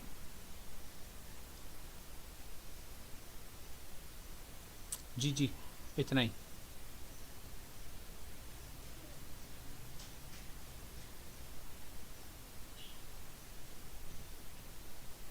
ना ना, ऊपर जो वो लिखा हुआ है ना, वही जवाब एज इट इज़ लिखना है आपने। Phenolphthalein is used because it gives a clear and sharp end point in acid base titration. और एंड पॉइंट में इसका कलर जो है वो लाइट पिंक होता है, लेकिन कहाँ से लाइट पिंक होता है? कलरलेस से लाइट पिंक। इनिशियली कलरलेस और एंड में जाकर लाइट पिंक होता है, ओके। अब अगले एक्सपेरिमेंट की तरफ चलते हैं। ये हमने देख लिया, अब इसमें क्या है, ठीक है। अब अगला भी अगेन मेजर ही एक और देख रहे हैं, मेजर एक्सपेरिमेंट देख रहे हैं, ठीक है जी। मेजर एक्सपेरिमेंट इज, यार मैंने शोर की वजह से पंखा बंद किया हुआ था, लेकिन बहुत ज़्यादा गर्मी हो रही है, मैं पंखा ऑन करने लगा हूँ। अगर ज़्यादा शोर हुआ तो मुझे कमेंट्स में बताना, मैं फिर ऑफ कर दूँगा।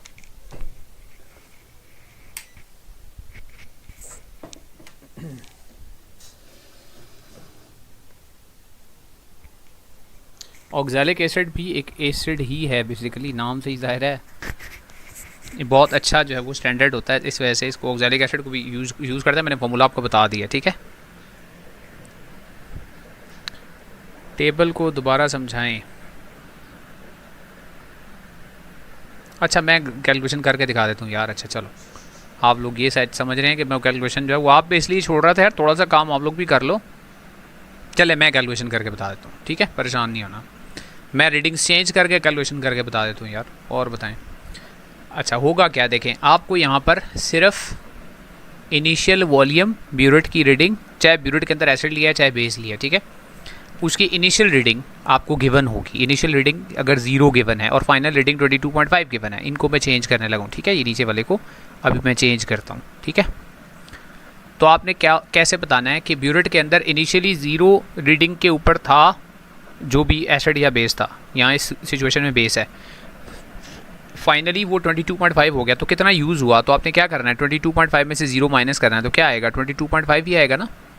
फिर अगली दफ़ा ऐसे लिखा होता है कि इनिशियल रीडिंग ब्यूरेट की है 10 cm³ और फाइनल रीडिंग उसकी हो जाती है 32। अब कितना वॉल्यूम NaOH का यूज़ हुआ है? तो 32 में से 10 को माइनस करेंगे तो बेटे आ जाएगा 22। फिर वो कहता है कि इनिशियल रीडिंग है, लेट्स सपोज पेपर में गिवन है 20 और फाइनल रीडिंग आपकी आ जाती है 43। अब कितना यूज़ हुआ है वॉल्यूम NaOH का या HCl का, जो भी है हेडिंग ऊपर, 43 में से 20 को माइनस करेंगे तो कितना आ जाएगा? ये आ जाएगा बेटे 23। अब आपने यहाँ पे कैलकुलेट करना है एवरेज वॉल्यूम यूज्ड।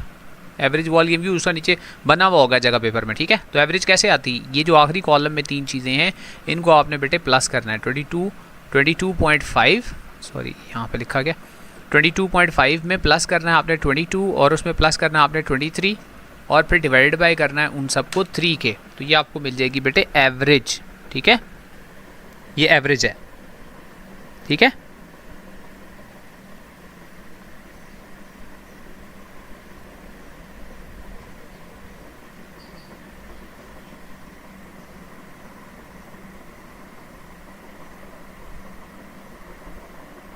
एवरेज 22.5 आ गई। चलें जी, मुझे कैलकुलेट करके बता दिया किसी ने। 22.5 ये है वॉल्यूम। किसका वॉल्यूम है? अभी यहाँ पर NaOH का वॉल्यूम आ रहा है, ठीक है, ये वॉल्यूम। इसको मैंने लेट से इसको मैंने V2 कह दिया, ठीक है, और इसकी मोलैरिटी को मुझे M2 कहना पड़ेगा, जो मैंने फाइंड आउट करनी है, ठीक है। और इसी तरह M1 है मोलैरिटी ऑफ ऑक्सैलिक एसिड, वो मुझे पहले से लेट सपोज गिवन है 0.1 मोलर, और वॉल्यूम उसका यूज्ड ऑक्सैलिक एसिड का वॉल्यूम यूज है 20 cm3, तो उसको मैं V1 कहूँगा, वो आएगा, वो लिखा हुआ होगा पेपर में, जो भी लिखा होगा यहाँ पे 20 cm3 गिवन है, ठीक हो गया। अब मैंने फार्मूला ये ऊपर लिखा हुआ है M1V1/N1 = M2V2/N2। अगर ऑक्सैलिक एसिड वाला हुआ प्रैक्टिकल, HCl वाला नहीं, ऑक्सैलिक एसिड वाला हुआ, तो उसकी बैलेंसिंग मैंने ऊपर बताई थी, बैलेंसिंग ऑक्सैलिक एसिड वाले की, कि यहाँ पे 2 आएगा, यहाँ 2 आएगा, NaOH के मोल्स 2 आएंगे, ठीक है, NaOH के मोल्स 2 आएंगे। Number of moles for sodium hydroxide क्या होंगे? 2 होंगे, तो N2 की जगह पे मैं 2 लिखूंगा, N1 की जगह पे 1 ही आएगा। अब ये सारी वैल्यूज इस फॉर्मूला में पुट करनी है और सॉल्व करना है। अब तो आई एम श्योर आप कर लेंगे, ठीक है।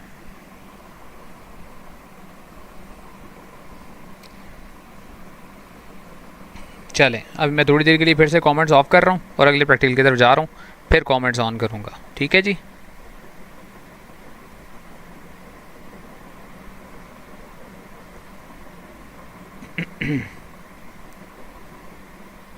चलें, अभी थोड़ी देर के लिए मॉडरेशन ऑन है।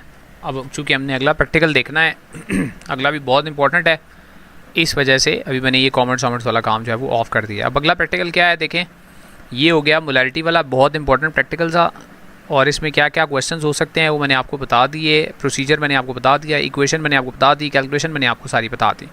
Detection and confirmation of gases, तो गैसेस जो हैं वो आपके यहाँ पर जो कोर्स में हैं, कौन कौन सी गैसेस हैं और उनकी कॉन्फर्मेशन कैसे करेंगे आप, ठीक है जी।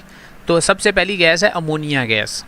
अमोनिया गैस, वो अगर आपको लैब में आपने बना दी है अमोनिया गैस, वो कैसे बनाई है? अमोनियम क्लोराइड को सोडियम हाइड्रोक्साइड के साथ रिएक्ट करवाया है, ये इक्वेशन नीचे, ये याद करने की ज़रूरत नहीं है, ठीक है।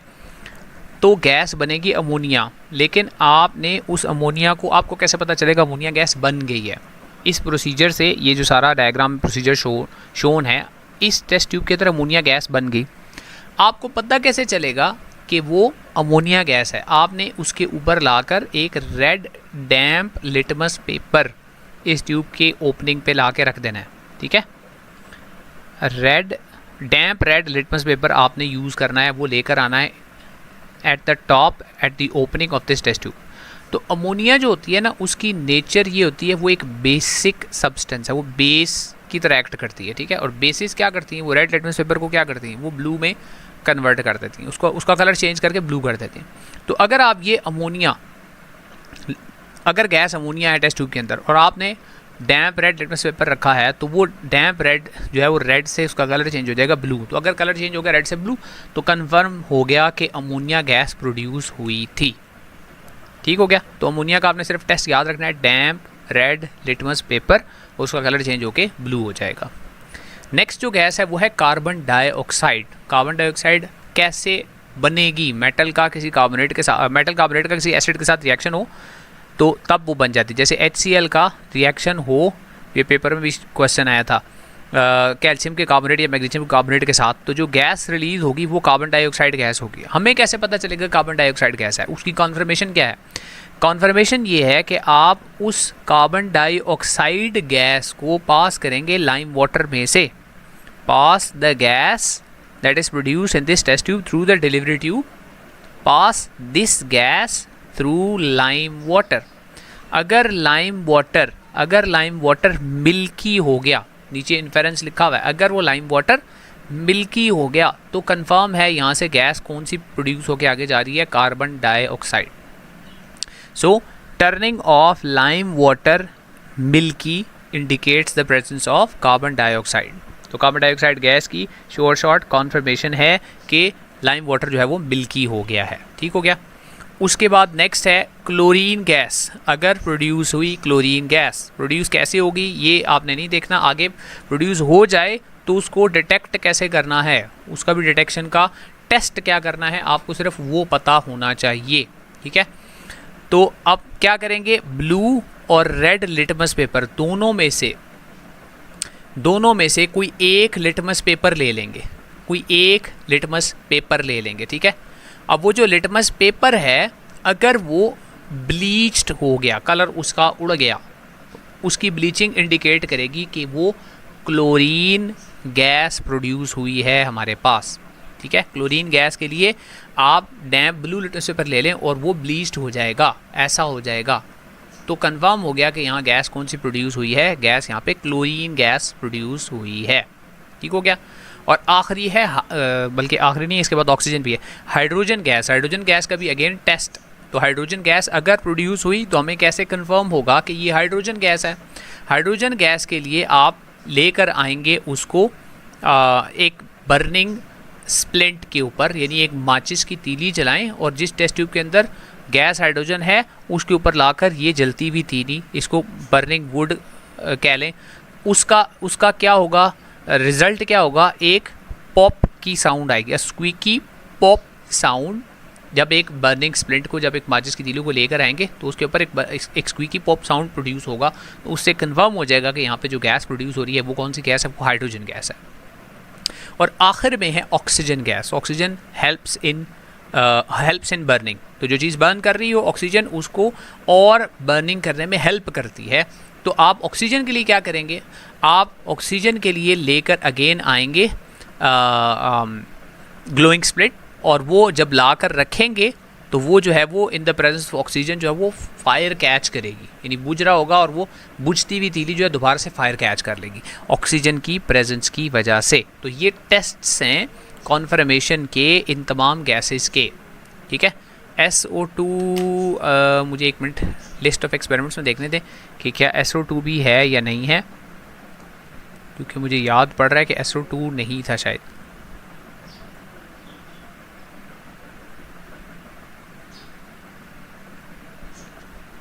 नहीं, SO2 नहीं है, कार्बन डाइऑक्साइड है और क्लोरीन तक है। तो ये गैसेस हैं जिनकी आपने कॉन्फर्मेशन जो है वो चेक करनी है। इन गैसेस के मैंने सबके आपको बता दिए, SO2 छोड़ दें, ये आपके कोर्स में भी शामिल नहीं है। अगेन कमेंट्स ऑन करने लगाऊं तो मुझे बताइएगा अगर रह गई हुई कोई चीज़, और इससे रिलेटेड एक दो क्वेश्चंस अगेन इस वर्कशीट में ऐड कर रहा हूँ।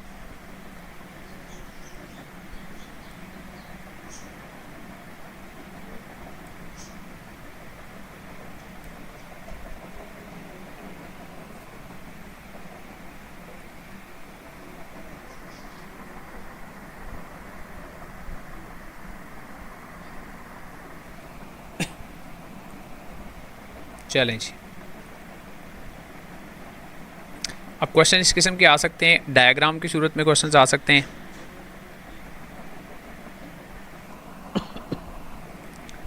कि आपके पास एक टेस्ट ट्यूब के अंदर एक गैस है, आपने एक डैम्प रेड लिटमस पेपर रखा है, उसका कलर जो है वो चेंज हुआ है, तो आपने बताना है क्या है। Identify the gas X based on the observation shown for the test in the diagram above and give a reason for your choice. अच्छा जी, इसका कोई मुझे बता सकता है कि कौन सी गैस हो सकती है ये?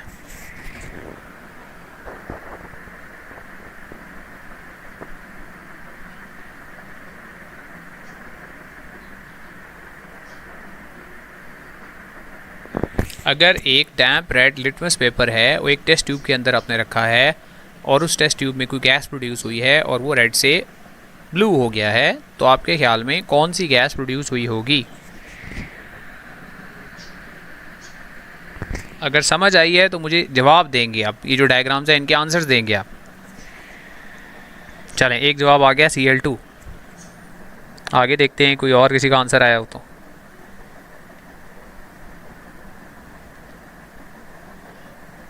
जी साइमा, आपका बेटे आ गया Cl2।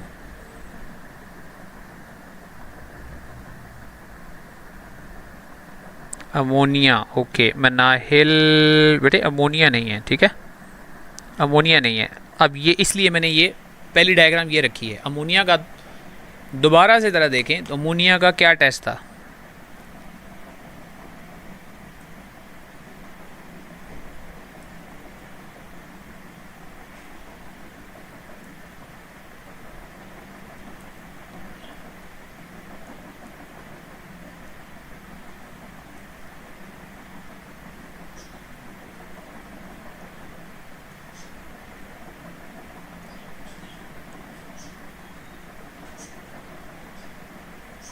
नहीं, एक मिनट ठहरें, मैंने मेरे ख्याल में उधर डायग्राम गलत ऐड कर दी है। वर्कशीट में मैंने दूसरी ऐड करनी थी। एक मिनट, वर्कशीट में मैंने डायग्राम उलट ऐड कर दी है शायद। मैंने ब्लू लिटमस पेपर लगाना था, मैंने रेड लगा दिया। हाँ, उसके मुताबिक अमोनिया ठीक है, इसके मुताबिक अमोनिया ठीक है। आगे चलें, मैंने इधर डायग्राम ना वैसे लगानी red to blue, blue to red वाली थी। अच्छा जी, यहाँ क्या हो रहा है, वाई कौन सी गैस है बता सकते हैं? और balanced chemical equation for the reaction that occurs in the figure. यहाँ पे वाई कौन सी गैस है जिसमें ये इस किस्म का प्रोसेस हो रहा है?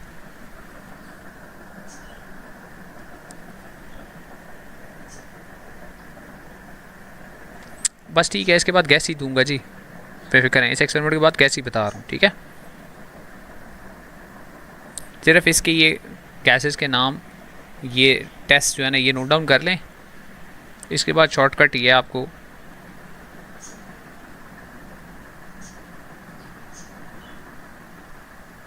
कार्बन डाइऑक्साइड, जी ठीक है, कार्बन डाइऑक्साइड होती है। और कार्बन डाइऑक्साइड जो है वो लाइम वाटर को जो है वो मिल्की कर देती है। लाइम वाटर जो है वो क्लाउडी या मिल्की हो गया कार्बन डाइऑक्साइड गैस की वजह से। अच्छा जी, चलें अब स्ट्रेट अवे इम्पोर्टेंट जो है उसकी तरफ आते हैं क्योंकि आई थिंक आप लोग भी अब थक गए हैं पढ़ पढ़ के। तो इम्पोर्टेंट प्रैक्टिकल्स बता देता हूँ, तैयार कर लीजिएगा, ठीक है जी। तो बेटे सेक्शन ए में से क्रोमेटोग्राफी, फ्रैक्शनल डिस्टिलेशन और नंबर 4, सबसे पहले ये 3 करने हैं, ठीक है। 1, 2 एंड 4, 1, 2 एंड 4, इनसे रिलेटेड क्वेश्चंस, मैक्सिमम क्वेश्चंस आपको बता चुका हूँ, ठीक है। मैक्सिमम क्वेश्चंस क्या पूछे जा सकते हैं इनसे रिलेटेड मैं आपको बता चुका हूँ। मैं आपको लेबलिंग भी बता चुका हूँ, मैं आपको इनसे रिलेटेड कैलकुलेशंस क्वेश्चंस भी बता चुका हूँ। इसके बाद जो गैसेस के अभी मैंने थोड़ी देर पहले टेस्ट बताए हैं वो जहन में रख लेने हैं, गैसेस के टेस्ट, ठीक हो गया। नंबर 3 इसका प्रोसीजर, माइनर में prepare pure crystals of copper sulphate CuSO4.5H2O, इसका प्रोसीजर याद कर लेना, ठीक है। नंबर 2 में उसी तरह आइंस के टेस्ट्स हैं, मेटल आइंस के टेस्ट्स और टेस्ट्स के कलर्स हैं, कलर्स याद कर लेना। कलर फ्लेम टेस्ट में कलर्स क्या हैं, कलर्स याद कर लेने आपने। सोडियम के आयन का, पोटाशियम का आयन का फ्लेम के ऊपर रखने से क्या कलर होता है, कैल्शियम का, कॉपर का और बेरियम का, कलर्स याद कर लेने अभी बता देता हूँ मैं, ठीक है।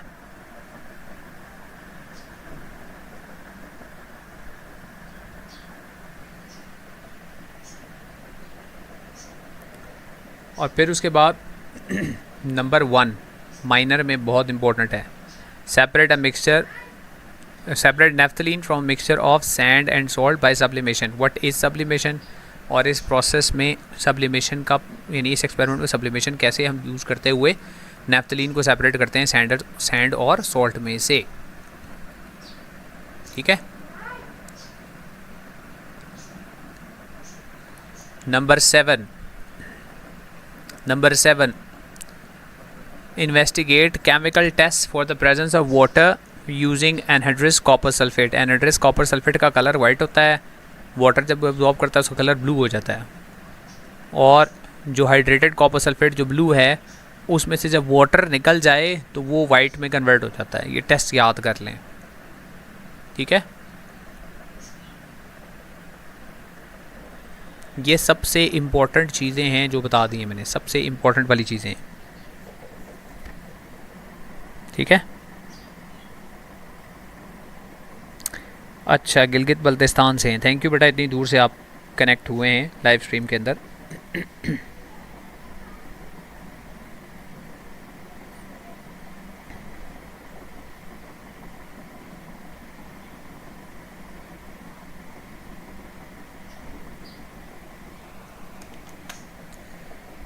अच्छा जी, अब आप इम्पोर्टेंट पे ही अगर सिर्फ गुजारा करना चाहते हैं तो इस लाइव स्ट्रीम को यहीं पे एंड करते हैं और इम्पोर्टेंट मैंने आपको बता दिए, यहीं पे ख़त्म कर लेते हैं, ठीक है। और अगर आप आगे कंटिन्यू करवाना चाहते हैं तो मुझे कमेंट्स में बता दें, वरना I will and the live stream right here.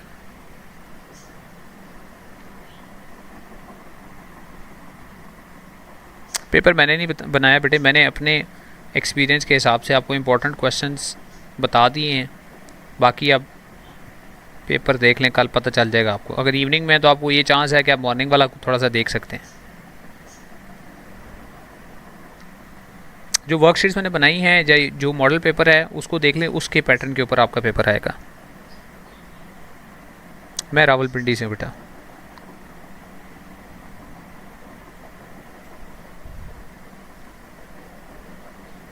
अच्छा चलें, अब जो इम्पोर्टेंट वाले थे या जिन्होंने मतलब थक गए हैं, जो जाना चाहते हैं, आप लीव कर सकते हैं। लेकिन मैं एक दो और स्टूडेंट्स हैं, उनकी वजह से I will continue for now. Minor के थोड़े से प्रैक्टिकल्स के बारे में थोड़ा सा बता देता हूँ आपको, फिर एंड करेंगे, ठीक है। मेजर वाले मैंने मैक्सिमम तकरीबन आपको बता ही दिए हैं। अब हम माइनर की तरफ जा रहे हैं, माइनर एक्सपेरिमेंट्स, और उसमें भी इम्पोर्टेंट वाले सबसे पहले, फिर बाकी बाद में, ठीक है।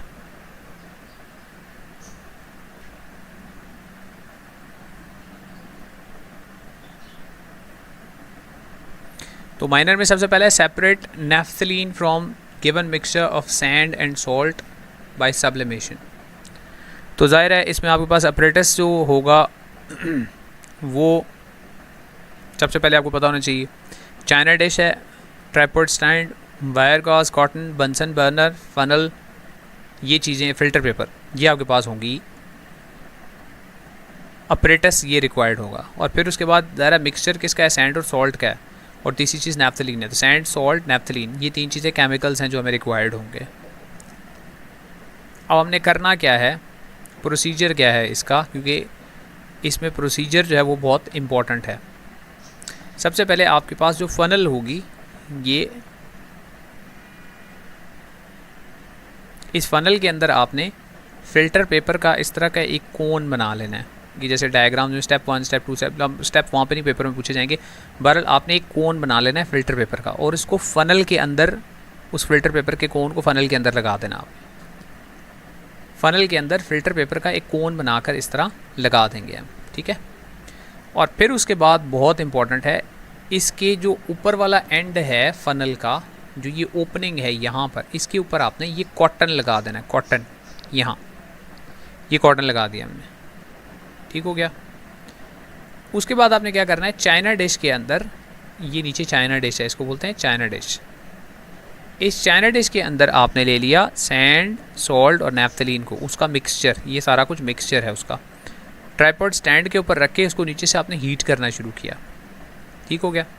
जब आप हीट करने लगेंगे, जब आप हीटिंग स्टार्ट करेंगे तो क्या होगा, चाइना डिश को आप हीट करना शुरू करेंगे तो जो इस मिक्सचर में से सॉल्ट, सैंड, नैफ्थलीन, इन तीनों के मिक्सचर के अंदर से जो नैफ्थलीन है वो सॉलिड से कन्वर्ट हो जाएगी, सब्लाइम हो जाएगी, वो सॉलिड से सब्लिमेट हो जाएगी इनटू गैस। जब वो ऊपर जाएगी, यहाँ पहुँचेगी इधर, अब वो वापस कॉन्डेंस होगी, ठीक है। वो फिल्टर पेपर के अंदर वाली जो साइड है वो हल्की हल्की वेट हुई भी होगी, वेट होगा फिल्टर पेपर। तो जब वो यहाँ से सब्लिमेट होकर नैफ्थलीन यहाँ पहुँचेगी तो कंडेंस हो जाएगी, नैफ्थलीन कंडेंस हो जाएगी, ठीक है। यानी सैंड और सॉल्ट नीचे ही रह गए, नैफ्थलीन इधर से उड़ के इस फिल्टर पेपर की वॉल्स के साथ स्टिक कर गई, इसके साथ जुड़ गई। तो आपने अलग कर लिया किसको, नैफ्थलीन को, किस में से, सैंड, सॉल्ट और नैफ्थलीन के मिक्सचर में से अलग कर लिया, ठीक है। अब आप क्या करेंगे, फ़नल को रिमूव कर देंगे, फ़िल्टर पेपर को अलग कर देंगे, और क्रिस्टल्स जो नैफ्थलीन के बने होंगे उन क्रिस्टल्स को ऑब्जर्व करके आप ये बता देंगे कि मैंने ये क्रिस्टल्स हैं वो अलग कर दिए हैं नैफ्थलीन के, from a mixture of sand, salt and naphthalene, ठीक है। क्लियर पिक्चर नहीं आ रही, क्लियर है, कौन सी पिक्चर क्लियर नहीं आ रही, अच्छा, वो क्वालिटी पिक्चर की ऐसी है कुछ कि आ नहीं रही। बहरहाल मेथड सुन लें, मेथड जो मैं बता रहा हूँ, अपरेटस जो रिक्वायर्ड है वो सुन लें, वो मैंने आपको बता दिया है, मेथड मैंने आपको बता दिया है, ठीक है।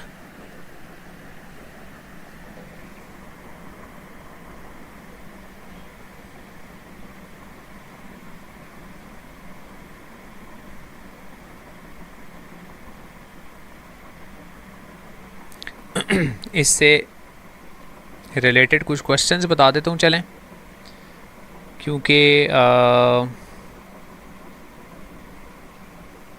यहाँ वर्कशीट मेरे ख्याल में मैंने नहीं बनाई हुई इस एक्सपेरिमेंट से रिलेटेड। आई डोंट थिंक मैंने वर्कशीट बनाई हुई है।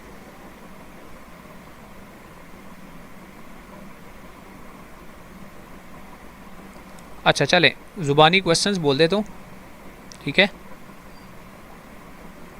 ये जो कॉटन हमने यूज़ किया है, ये किस लिए यूज़ किया, कोई बता सकता है?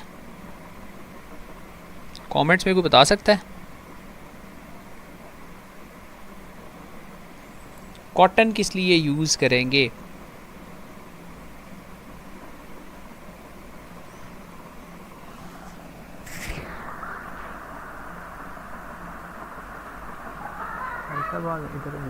बिठा लो अंकल, बैठे।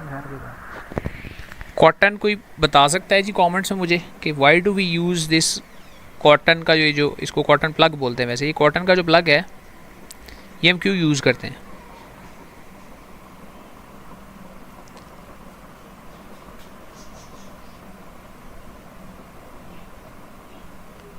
जी प्रोसीजर लिखने वाला आएगा बिल्कुल।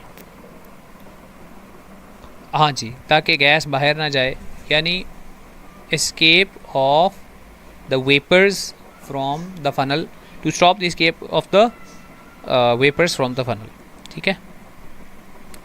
कलेक्ट भी करेगी, हाँ भी, ये भी बिल्कुल ठीक है।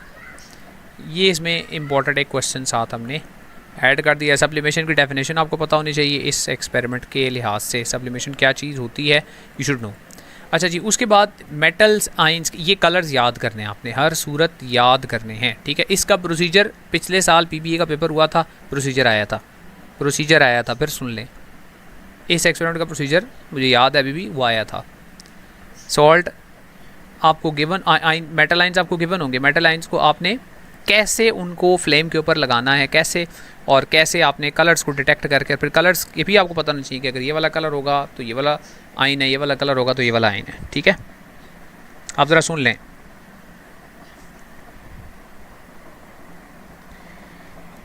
लें, कि हम प्रोसीजर क्या है इसका।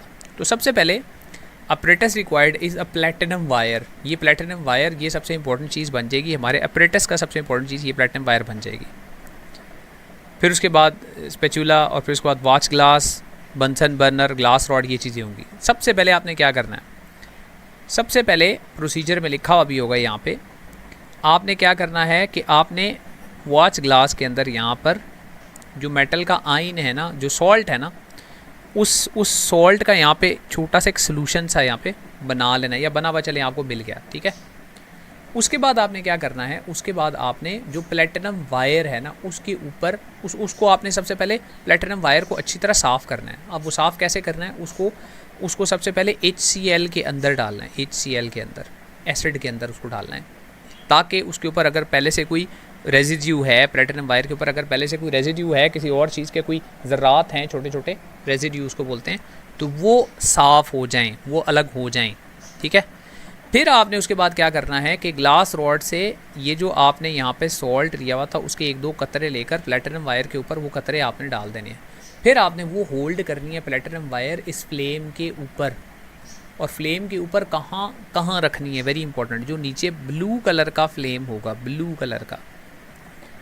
कलर के फ्लेम के ऊपर आपने ये प्लेटिनम वायर, जिसके ऊपर आपने वो सॉल्ट के कतरे लिए हुए हैं, वो लेकर इसके ऊपर आपने रख देने। जब आप रखते जाएंगे फ्लेम के ऊपर, फ्लेम का कलर थोड़ी देर के लिए चेंज हो जाएगा। अब वो जो फ्लेम का कलर चेंज होगा, आपने वो कलर नोट डाउन करना है, क्योंकि आपको सॉल्ट के ऊपर लिखा हुआ थोड़ी है, आपको पता नहीं है कौन सा सॉल्ट है, उस सॉल्ट के अंदर कैटाइन कौन सा है, पॉजिटिव आइन कौन सा है, आपको फ्लेम के कलर से पता चलेगा वो कौन सा कैटाइन है उस सॉल्ट के अंदर, ठीक है। अब वो कौन से सॉल्ट का कौन सा कलर है, अब वो आपको पता होना चाहिए, कौन कौन से सॉल्ट का कौन कौन सा कलर है। ये थोड़ा सा यहाँ पे चले, वो नहीं है, डायग्राम कुछ क्लियर नहीं है। मैं लिख देता हूँ यहाँ पे, चले लिख देता हूँ।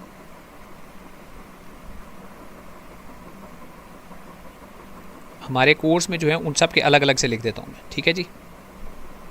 एक तो आपके कमेंट्स की तरफ जाता हूँ तो उधर आप अपनी गप्पे लगा रहे होते हैं, तो क्या करूँ फिर मैं। चले मैं वो कोर्स वाले देखता हूँ, वहाँ से जो हमारी लिस्ट है उसमें से वहीं पर मैं कलर्स लिखने लगा हूँ, ठीक है। यहाँ पर सोडियम का, पोटाशियम का, कैल्शियम का, कॉपर का, इन सब के। सोडियम का, सबसे पहले सोडियम का Na+, एक टेबल सा बना लेते हैं, K+, Ca2+, Cu2+, Ba2+, ये आपके पास। अब इसमें से जो याद हो जाता है ना जल्दी से, वो पोटाशियम का बड़ी जल्दी याद हो जाता है। कलर इसका नाम समझ जाएगा, लाइलैक, लाइलैक, ठीक है जी। कैल्शियम का बड़ी जल्दी याद हो जाता है, ऑरेंज रेड है, इस वजह से डिफरेंट है ये, ऑरेंज रेड, ऑरेंज रेड होता है कैल्शियम का, ठीक हो गया। कैल्शियम का ऑरेंज रेड होता है। कॉपर का ब्लू ग्रीन, कॉपर का सॉल्ट ब्लू होता है तो ब्लू ग्रीन उसके कैटाइन का कलर होता है, ब्लू ग्रीन। कॉपर का ब्लू ग्रीन हो गया। सोडियम का एक इंटेंस कलर का येलो कलर होता है, येलो भी ऐसा येलो जो बड़ा इंटेंस किस्म का येलो होता है, ठीक है। ये सोडियम का है। और बेरियम का पेल ग्रीन होता है, पेल ग्रीन। फ्लेम टेस्ट के फ्लेम के कलर्स ये हैं, याद कर लें। उम्मीद है इंशाल्लाह पेपर में आएगा इनमें से कोई ना कोई, ठीक है। अच्छा, लिथियम का वो साइड पे लिखा हुआ है यहाँ पर एसएलओज में, लिथियम का भी लिख देता हूँ उसको। लिथियम की वैलेंसी होती है +1 होती है ना। लिथियम का कलर जो होता है ना वो क्रिम्सन रेड होता है, क्रिम्सन रेड, ये कलर है। ये कलर्स याद करने हैं आपको, कोई हल नहीं है याद किए बगैर। लेकिन मैंने कोशिश की है कि आपको पहले वो बताएं जो डिफरेंट हैं, जल्दी जल्दी याद हो जाते हैं। Potassium lilac, calcium orange red, copper का चूँकि सॉल्ट का कलर ब्लू होता है तो उसका फ्लेम का ब्लू ग्रीन होता है। ये तीन सबसे पहले याद करें। उसके बाद बेरियम पेल ग्रीन, ये इंटेंस येलो, और ये क्रिम्सन रेड। इस ऑर्डर से ज़रा याद कर लें तो ये आपको थोड़ी सी आसानी हो जाएगी।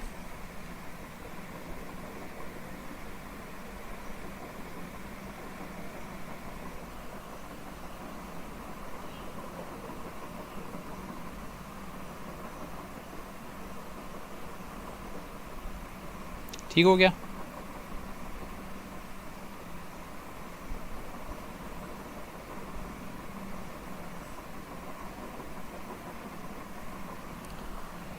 चलें जी, अब आगे चलते हैं। और क्या चीज़ है इस एक्सपेरिमेंट के बाद आगे है, हाँ, प्रोसीजर वाला। तो मैंने अभी थोड़ी देर पहले आपको बताया था एक एक्सपेरिमेंट ऐसा है जिसमें आपको प्रोसीजर याद करना है। प्रैक्टिकल का नाम से ही पता चल रहा है, prepare pure crystals of copper sulphate CuSO4.5H2O। ज़ाहिर है प्रिपेयर करने में क्या चीज़ चाहिए, प्रोसीजर ही तो चाहिए हमें, ठीक है। तो इसकी प्रिपरेशन के लिए प्रोसीजर चाहिए, ठीक है। अब प्रोसीजर क्या है, अपरेटस पता होना चाहिए। ज़ाहिर प्रोसीजर में अपरेटस के नाम होंगे। तो beaker, Bunsen burner, funnel, filter paper, china dish, ये सारा कुछ। डिस्टिल्ड वाटर और impure copper sulphate. Copper sulphate impure वो वाला होगा जिसमें पानी नहीं है, ठीक है, एनहाइड्रस है। उसमें फिर आप बनाएंगे कॉपर सल्फेट CuSO4.5H2O क्रिस्टल्स बनाएंगे कॉपर सल्फेट के, ठीक है। अब वो कैसे बनाएंगे, procedure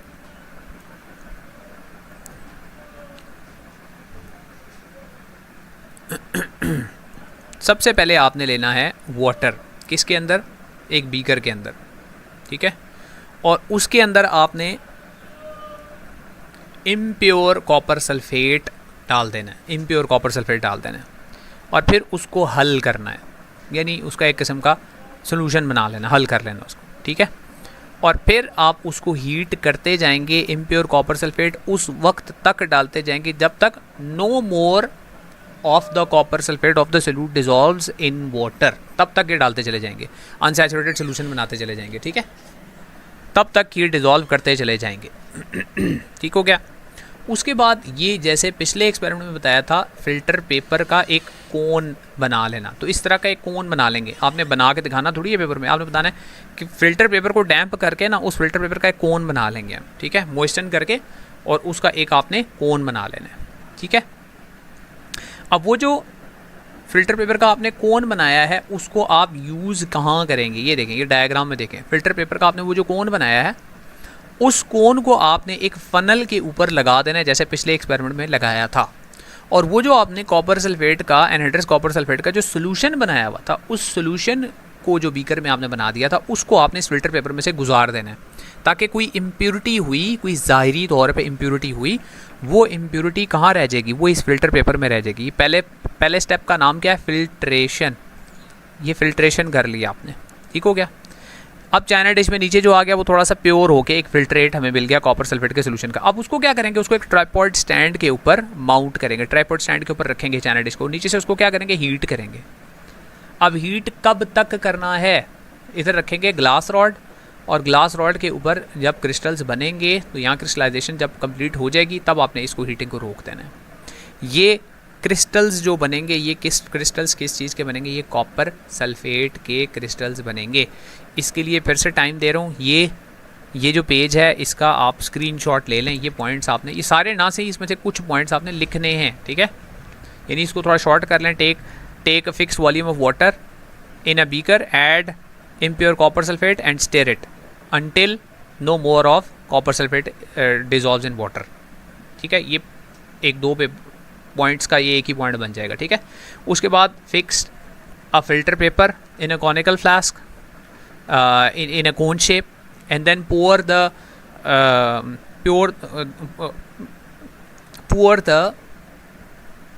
dissolved anhydrous copper sulfate through that filter paper into a china dish.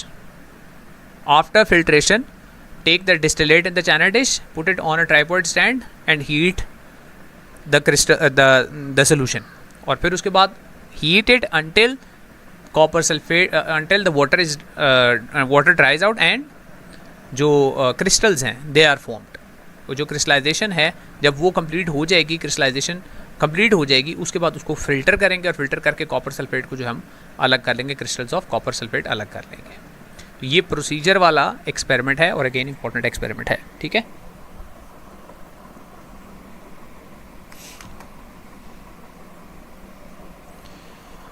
चलें, अब मैं आपके कमेंट्स की तरफ आ रहा हूँ। कोई क्वेश्चन है तो वो पूछ लें, स्पैमिंग ना करें please. On your community I want to share image and ask questions. अच्छा, ये किसका इमेज कहाँ शेयर करना है जी? मेरे से सवाल पूछना है तो लिख के कर लें।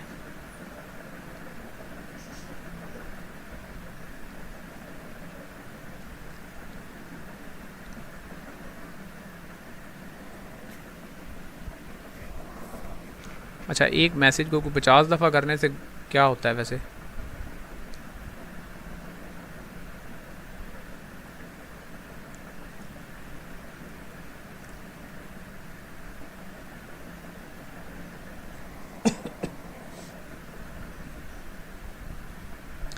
चलें, 1.5 घंटा हो चुका है हमारी लाइव स्ट्रीम को, और आई थिंक मैंने क्वेश्चंस मैक्सिमम एक्सपेरिमेंट्स बता भी दिए हैं, समझा भी दिए हैं, क्वेश्चंस भी आपके ले लिए हैं।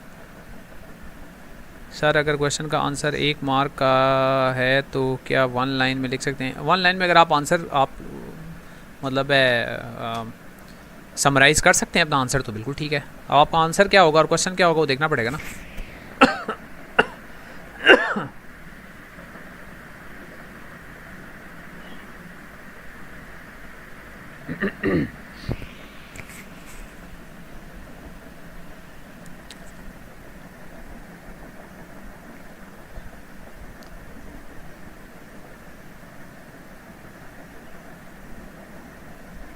चलें, मैं फिर कमेंट्स को फिर से ऑफ़ कर देता हूँ, क्योंकि कोई काम की कोई बात तो आप लोग कर नहीं रहे, आपस में आपकी गप्पें सुनने के लिए तो ये लाइव स्ट्रीम नहीं है, ठीक है।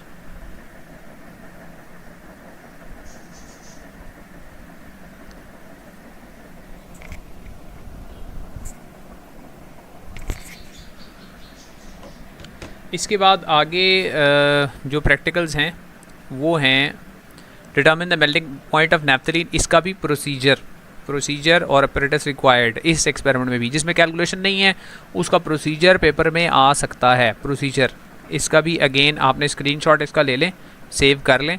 अपरेटस रिक्वायर्ड कौन सा है और प्रोसीजर क्या है।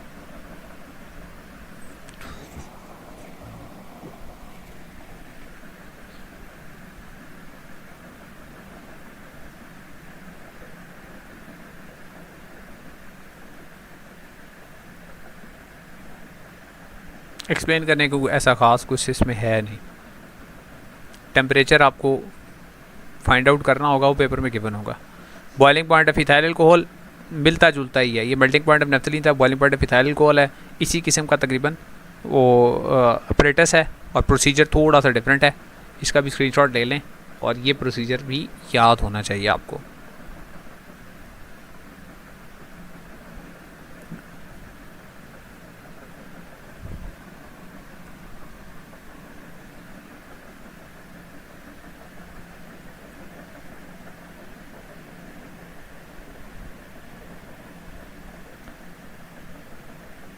हाँ, ये मैंने कहा था, ये इंपॉर्टेंट है। Investigate the chemical test for the presence of water using anhydrous copper sulphate. तो एनहाइड्रस कॉपर सल्फेट हमने ऊपर स्टार्ट में देखा था कि एनहाइड्रस वो होता है जो पाउडर्ड वाइट कलर का कॉपर सल्फेट होता है। तो जो हाइड्रेटेड कॉपर सल्फेट होता है उसका कलर ब्लू होता है। तो अगर एनहाइड्रस कॉपर सल्फेट अपना कलर चेंज कर दे और वो ब्लू हो जाए, या ब्लू जो है वो कलर चेंज करके वाइट हो जाए, तो it is an indication for the presence of water. तो वाटर की प्रेजेंस जो है वो डिटेक्ट करने के लिए हम ये मेथड जो है वो कर सकते हैं। अब कैसे कर सकते हैं कि आप ब्लू कॉपर सल्फेट ले लें, उसको हीट करें, चाइना डिश के अंदर हीट करें। अगर वो हीट करके वाइट हो जाए, बल्कि वो अगर नहीं करेगा, वो ब्लू से वाइट हो जाएगा, तो इसका क्या मतलब है कि वाटर जो है वो लॉस हो गया उसमें से। तो जो एनहाइड्रस कॉपर सल्फेट, जो पाउडर्ड कॉपर सल्फेट है, वो जो पीछे रह जाएगा एनहाइड्रस कॉपर सल्फेट, वो इंडिकेट ये करेगा कि जो ब्लू हाइड्रेटेड कॉपर सल्फेट था उसने वाटर लूज कर दिया। ठीक है,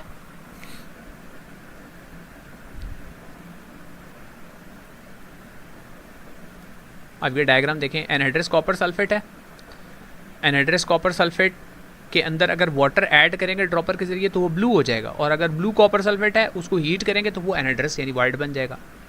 तो इससे पता क्या चलता है कि copper sulphate has affinity of water, यूँ समझते हैं, कलर चेंज कर लेता है। The presence of water results in the colour of copper sulphate to change from white to blue, यानी अगर वाटर ऐड करेंगे तो वाइट टू ब्लू हो जाएगा, और अगर आप उसको हीट करेंगे तो ब्लू से वाइट हो जाएगा। बस ये रिजल्ट इस एक्सपेरिमेंट का याद कर लें।